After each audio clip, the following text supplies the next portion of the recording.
मुझे ऐसा बताया गया है कि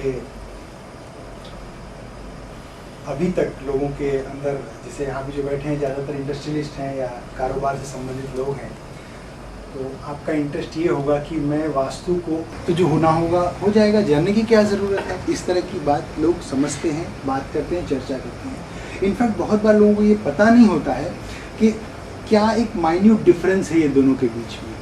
वो विषय बहुत बड़ा है। जैसे अभी हम नाश्ते के टेबल पे थे, आज मेरी किस्मत में जो भी नाश्ता था वो था, है ना।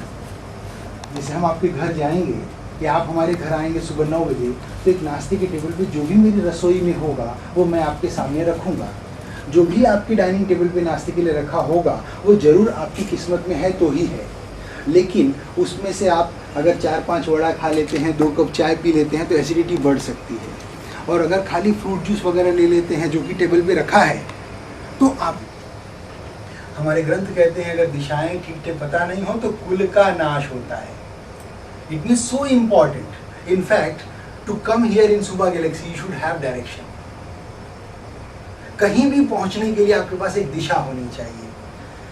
डोंट एज्यूम इट, चेक करो प्रॉपरली। दूसरी बात, दिशाओं को समझने के लिए जैसे आप यहाँ से जाएंगे तो आप कुछ तो ऐसी चीज लेकर जाएं जो आपके काम की हो, कुछ ऐसी बातें जान लें जो आपके काम की हो, ऐसा मेरा उद्देश्य है। अगर हम किसी भी फैक्ट्री या लेआउट में जाते हैं तो उसको वर्टिकली और हॉरिजॉन्टली 3-3 भागों में, यानी टोटल 9 भागों में बांट देते हैं। जैसे यहाँ पे बांटा गया है, ये पूरा सेक्टर ईस्ट का है, ये पूरा सेक्टर नॉर्थ ईस्ट का है, ये पूरा सेक्टर साउथ ईस्ट का है। Anything here in this zone is south east, anything here in this zone is again in south east, ऐसा ही कहा जाएगा। समटाइम्स हम भूल करते हैं बात करने में, हम कहते हैं ईस्ट फेसिंग है, लेकिन ये बताना भूल जाते हैं कि साउथ ईस्ट में ईस्ट फेसिंग है।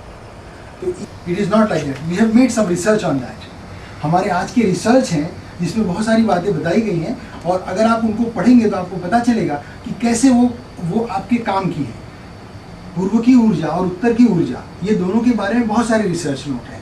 अगर आप देखेंगे तो कोई भी चीज़ उत्तरी ध्रुव पर ज़्यादा दिन तक रखी जा सकती है, जबकि दक्षिणी ध्रुव पर उतनी दिन तक नहीं रखी जा सकती है, क्योंकि वहाँ पर उसको सपोर्ट मिलता है। फ्रिज में आप कोई चीज़ रखते हैं ऐसा, वहाँ पर उसको डिसइंटीग्रेशन के लिए सपोर्ट नहीं मिलता है, इंटीग्रेट रहने के लिए, कायम रहने के लिए सपोर्ट मिलता है। जबकि साउथ में या साउथ वेस्ट में जो चीज़ रहती है वो जल्दी से डिसइंटीग्रेट हो जाती है या टूट जाती है, बिखर जाती है। ऐसा एक्सपेरिमेंट करके देखा गया है, पहली बात। दूसरी बात, जो सोलर एनर्जी की मैंने बात कही, इसमें तो बहुत सारे ऐसे नोट्स हैं।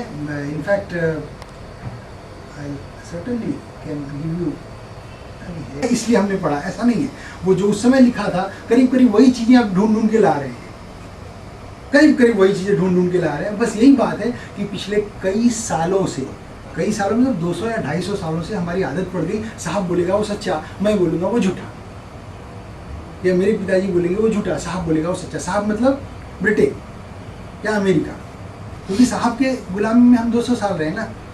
मुझे एक सवाल पूछने का था इस बारे में। हाँ, वस्तुशास्त्र तो बहुत पुराना है, जो आप ग्रंथ हो। देखिए, जो हमारे पास जो रिसर्च है वो 7500 साल तो अप्रूव करते ही है। इनफैक्ट मैं आपको बताऊं, यहाँ लोकमान्य तिलक जी ने अपने ग्रंथ ओरायन में भी इसका उल्लेख किया है, और इसका जो डिटेल निकाला है कि 7500 साल पहले इस टेक्स्ट की बात कही गई है। उसी के बारे में मैं पूछना चाहता हूँ। जी सर।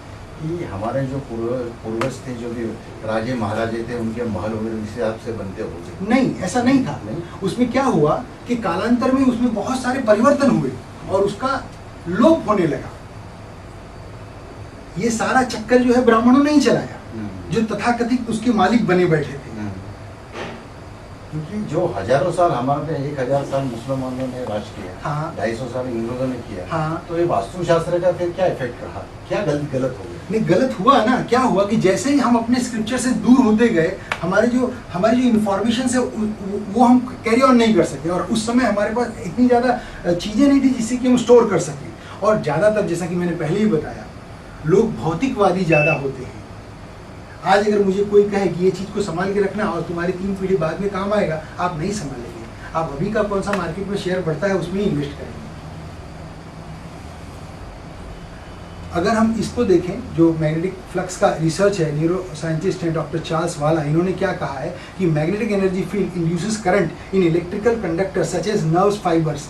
नर्व्स फाइबर्स में भी वो कुछ करंट पैदा करते हैं और इससे एक एडेनोसिन ट्राइफॉस्फेट नाम का एक आज करके देख सकते हैं।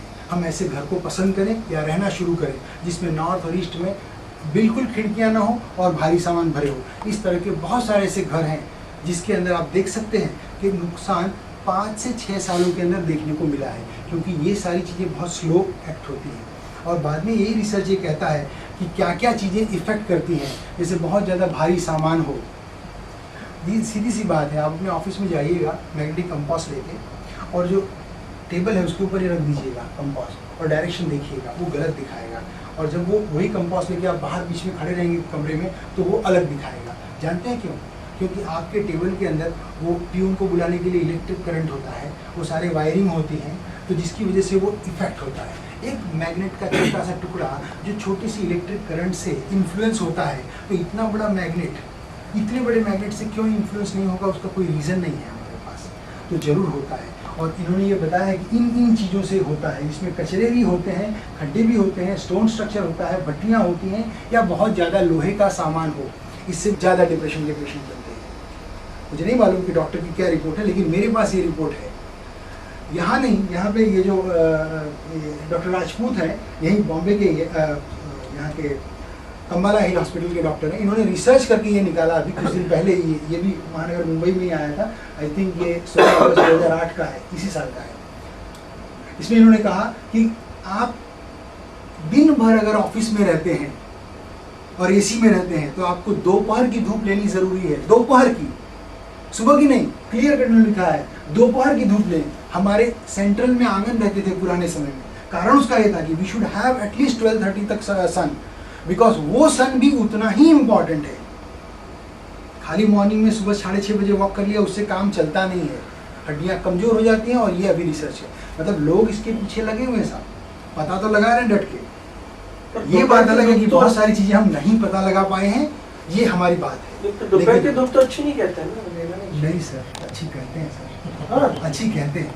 अप टू दोपहर मतलब 4 प्रहर होते हैं, दोपहर में 12:30 बजे। ध्यान में आई बात आपने? टोटल 12 घंटा पकड़ो तो 3 3 3 3